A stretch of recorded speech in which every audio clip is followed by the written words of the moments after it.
Video کو like کر کے آگے شیئر ضرور کر دینا۔ کر کے اپنی بات تھوڑی سی تیز کرنا چاہتا ہوں تاکہ اللہ کرے میرے دل کی بات کسی کے دل تک پہنچ جائے اور میرے لیے نجات کا سامان ہو جائے۔ حالانکہ یہاں تو ایک سے خطبہ مقررین شمس ملت علامہ شمس الدین جیسے اور حضرت علامہ اللہ بخش صاحب جیسے اور حضرت علامہ معین اعظمی صاحب جیسے ہمارے بڑے بھائی جناب بلبل باغ مدینہ قاری رضوان صاحب، علامہ عبدالرب صاحب اور بھی ہمارے مولانا انصار صاحب بڑے بڑے یہ شموس و اقمار ہے علوم و معارف کے، یہ یہاں جلوگر ہیں۔ ان کی موجودگی میں میرا بولنا ایسا ہی سورج کو چراغ نہیں، سورج کے سامنے اگربتی جلانے کے برابر ہے، لیکن میں بات جلدی سے پوری کرنا چاہ رہا ہوں۔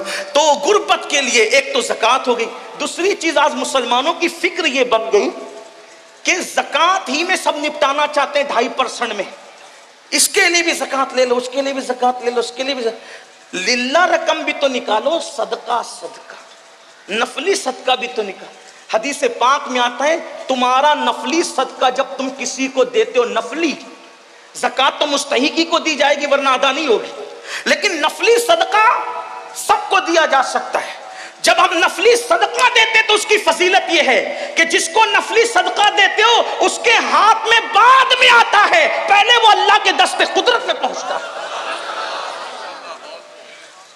نفلی صدقہ جو دیتا ہے اللہ اسے اچھی موت عطا کرتا ہے، بری موت سے اللہ بچاتا ہے۔ اس لیے صدقہ تو فرمایا اپنے بیماروں کا علاج صدقے سے کرو، اور نفلی صدقے میں امیر بلکہ مستحق غیر مستحق مت دیکھو۔ ایک مرتبہ ہمارے مرشد سرکار قطب الاقطاب غوث الاغواث شیخ الشیوخ غیاث القونین قطب العارفین سیدنا شیخ عبد القادر جیلانی غوث اعظم کی بارگاہ میں کوئی آ کے کہتا ہے مرشد لوگ میرے پاس صدقہ مانگنے آتے ہیں، اس میں مستحق بھی ہے غیر مستحق بھی ہے، میں کس کو دوں؟ فرمایا بیٹا ہم صوفی لوگ ہیں تمہیں یہی مشورہ دیتے ہیں کہ جو مستحق ہے اس کو بھی دے دیا کر، جو غیر مستحق ہے اس کو بھی دے دیا کر۔ اس کا فائدہ یہ ہوگا کہ تو جس چیز کا مستحق اللہ تجھے وہ بھی عطا کر دے گا، اور جو تو جس چیز کا مستحق نہیں ہے اللہ تجھے وہ بھی عطا کر دے گا۔ جب تو غیر مستحق کو دے گا تو اللہ تجھے بھی عطا فرمائے گا۔ اس لیے صدقے کو عام کریں، پھر اس کے بعد اور بھی غربت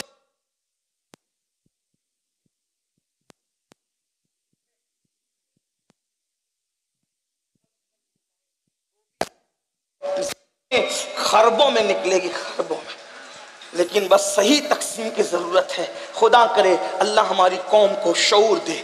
دوسرا مسئلہ ہے جہالت۔ جہالت ہر برائی کی جڑ۔ جاہل جو کرے گا اس کی توقع آپ کسی سے نہیں رکھ سکتے۔ پہلی بات، پہلے جہالت کی تعریف سن لیں۔ جہالت اس کو کہتے ہیں علم نہ ہونے کی بنیاد پر اطاعت الہی سے منہ موڑ کر ہر کام دنیا کے لیے کرنا، یہ جہالت ہے۔ اونلی جہالت، مکمل جہالت، فقط جہالت۔ توجہ پھر سنیں، اور بھی تعریف ہو سکتی ہے اس لیے کہ لوگوں کے الگ الگ نظریات ہیں، میں جہاں سے پڑھ رہا ہوں وہاں سے کہہ رہا ہوں۔ علم نہ ہونے کی بنیاد پر خدا کی اطاعت سے منہ موڑ کر ہر کام دنیا کے لیے کرنا جہالت، اور ایک ہے جہالت جہل مرکب۔ جہل مرکب یہ ہے علم ہونے کی بنیاد پر خدا کی اطاعت سے منہ موڑ کر ہر کام دنیا کے لیے کرنا، یہ جہل مرکب ہے۔ تو جاہل سے بھی بڑا جاہل وہ ہے جو جہل مرکب رکھتا ہے۔ لیکن آپ سے کہنا چاہتا ہوں اسلام ہر جہالت کو مٹانے کے لیے آیا ہے، اس لیے ہم علم کی طرف توجہ کریں۔ آج دیکھیں نماز پڑھنا نہیں آتی، جہالت، وضو کرنا نہیں آتا، جہالت، نماز جمعہ کے مسائل نہیں معلوم، جہالت، حج کے مسائل نہیں معلوم، جہالت، ماں باپ کی نافرمانی نہیں معلوم، جہالت، عورتوں پہ باپ کی نظر، جہالت، زنا، شراب، یہ سب گندگی جو پھیلی، جہالت، قتل غارت گری، جہالت، یہ سب جہالت کے مسائل ہیں۔ آئیے جہالت کو دور کریں اور جہالت کا خاتمہ کریں۔ مسلمانوں سے میری اتنی گزارش ہے اپنی دولت کا دولت مند لوگ اپنی دولت کا صحیح استعمال کریں اور جہالت کے خاتمے کے لیے ادارے بنائیں، اور ایسے صاف ستھرے ادارے۔ ہمارے امیر، ہمارے قائد حضور امیر سنی دعوت اسلامی نے ایک فکر یہ دی لوگوں کو، بلکہ وہ دیتے ہی رہتے ہیں کہ لوگ الحاد کے ماحول میں علم بانٹ رہے ہیں اور لوگوں کو الحاد اور بے دینی کی طرف لے جا رہے ہیں، اور سنی دعوت اسلامی عشق رسول کے ماحول میں لوگوں کو انگریزی تعلیم دیتی ہوئی نظر آ رہی ہے۔ اس کے لیے الحمدللہ شروعات ہوئی تو بہت سے اداروں کا قیام بھی آ گیا، آپ جسے جانتے ہیں۔ میرے آقا علیہ السلام کے پیارے دیوانوں، ہمارے دل کا درد تو یہ ہے، مسلمانوں کے پاس اللہ نے اتنی دولت دی ہے، اگر ہم صاف و شفاف ادارے بنائیں، بلکہ میرا ایک مشورہ تو یہ بھی ہے، مندی کے اس دور میں مالداروں کو چاہیے کہ فیکٹریاں قائم کرنے کی بجائے کالج، اسکولز اور یونیورسٹیاں قائم کریں۔ یہ ایک بہترین تجارت بھی ہے اور قوم کے مفاد میں بھی ہے۔ صرف درد بھرے نعرے مسائل کا حل نہیں ہے۔ اور ایک بات یہ بھی کہتا ہوں، مہنگے گنبد و مینار بنانے کی فکر چھوڑ دو۔ گنبد و مینار پر جتنے کروڑ خرچ کرتے ہو، ان گنبد اور مینار والوں کے نام پر، انہی کے نام سے یونیورسٹیاں اور ادارے قائم کر دیے جائیں۔ ہم تو آج تک سوچ رہے ہیں، ہمارے بزرگوں کی صحبت میں بیٹھ کر ہم نے سنا ہے، آج تک سوچ رہے ہیں کاش شاہ جہاں نے ممتاز کے نام پر تاج محل بنانے کی بجائے ایک عالمی یونیورسٹی بنا دی ہوتی تو ممتاز کے لیے ایصال ثواب بھی ہوتا، ممتاز کا نام زندہ بھی رہتا، محبت کی نشانی بھی ہوتی، قوم کا مفاد بھی ہوتا۔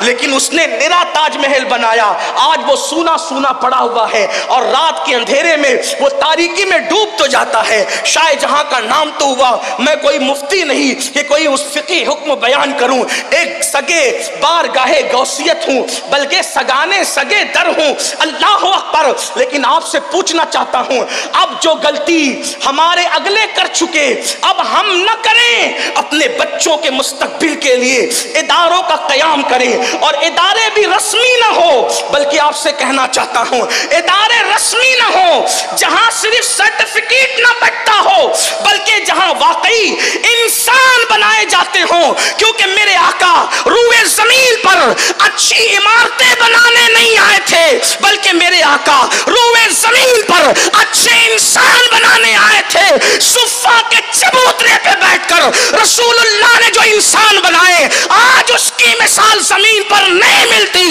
لاؤ ابو بکر صدیق جیسا انسان، لاؤ عمر ابن خطاب جیسا انسان، لاؤ عثمان غنی جیسا انسان، لاؤ مولا علی جیسا انسان، لاؤ سعید جیسا، سعد جیسا، طلحہ جیسا، زبیر جیسا، ابو ہریرہ جیسا، بلال حبشی جیسا، خالد ابن ولید جیسا، سعد ابن ابی وقاص جیسا، امیر حمزہ جیسا، مصعب ابن عمیر جیسا۔ اللہ اکبر، کہاں لا کر کے بتاؤ گے؟ اللہ کی عزت کی قسم، میرے نبی نے وہ انسان بنائے، ان میں مقتدی نہیں تھے، وہ صرف رسول اللہ کے مقتدی تھے، اور وہ قیامت تک کے لیے ہر ایک کے لیے مقتدا بن گئے۔ میرے آقا نے فرمایا جو ان کی پیروی کرے گا وہ ہدایت پا جائے گا، وہ نجوم ہدایت ہے۔ میرے امام کہتے ہیں اصحاب نجوم رہنما ہے، کشتی ہے آل مصطفیٰ، اہل سنت کا ہے بیڑا پار، اصحاب حضور نجم ہے اور ناؤ ہے اطرت رسول اللہ کی۔ آؤ اچھے انسان بنائیں، اور اگر اتنی وسعت فکر نہیں ہے کہ پوری قوم کے لیے جی سکتے ہو، کم سے کم اپنی اولاد کا مستقبل ہی سدھار لو، کم سے کم اپنے بچوں ہی کو پڑھا لو۔ ہمارے مہاراجا کے مرشدوں نے اعلان کیا، اگر آدھی روٹی کھانا پڑے تو کھاؤ، مگر اپنے بچوں کو تعلیم عطا کرو۔ ہمارے مرشدوں میں سے سرکار مہریرہ حضور سید امین ملت نے فرمایا تھا، آدھی روٹی کھائیں گے، بچوں کو پڑھائیں گے۔ آؤ آدھی روٹی کھانا پڑے تو کھاؤ، اپنے بچوں کو پڑھاؤ اور اعلیٰ تعلیم دو۔ اب تو ڈاکٹری بھی پڑھاتے ہیں ہم تو BUMS تک کے قصہ تمام ہو جاتا ہے، آگے بھی تو کوئی بڑھے۔ علم اصل ہماری میراث ہے، باب مدینۃ العلم ہمارے اندر ہے، شہر علم ہمارے نبی ہیں۔ ابو ہریرہ رضی اللہ تعالیٰ عنہ کم وقت میں کثیر الروایت ہستی، اتنی باصلاحیت